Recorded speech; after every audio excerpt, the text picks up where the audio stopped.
So apparently Mick Thompson from Slipknot is out there killing families as some sort of deity named Bagul.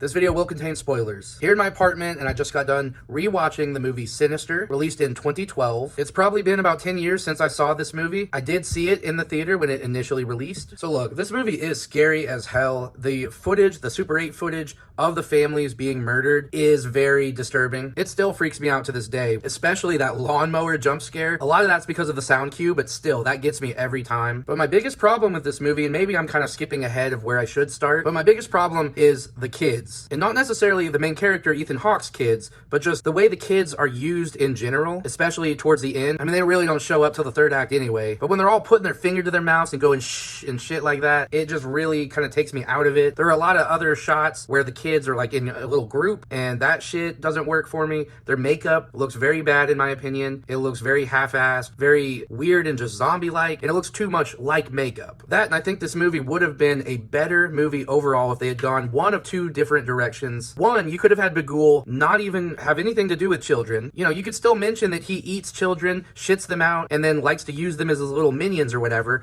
but I think using the kids to murder their family in some sort of possessed hypnotic state was kind of stupid. At least the way they danced around after killing their family is just like, what the hell are we doing here? It's a similar problem that I had with Black Phone, directed by the same guy, Scott Derrickson, who I think is a good director, and he knows how to make a creepy movie. Even Black Phone I thought was creepy, but for some reason the little kid stuff in both of those movies don't work for me. So you could have had Bagul be the main killer guy behind all of it, which he still was, but take out all the kid stuff. Or you could have had this all be in Ethan Hawke's head, which I know probably would have gotten even more criticism, but I think there's a lot of evidence in the movie that would have supported that theory. You could have left it somewhat ambiguous where we, the audience, don't ever really know. Or you could have even had Ethan Hawke be Bagul, because he basically is to his wife and his kids, because let's face it, this dude is a shitty father, and I know that that was supposed to be the point, and that's probably the most well done part of this movie. He is a shitty husband. He's a drunk. He cares about getting famous again more than he really even cares about justice for these kids or these cases. He definitely cares about fame more than his own kids. And his wife, who early on in the movie says that she's even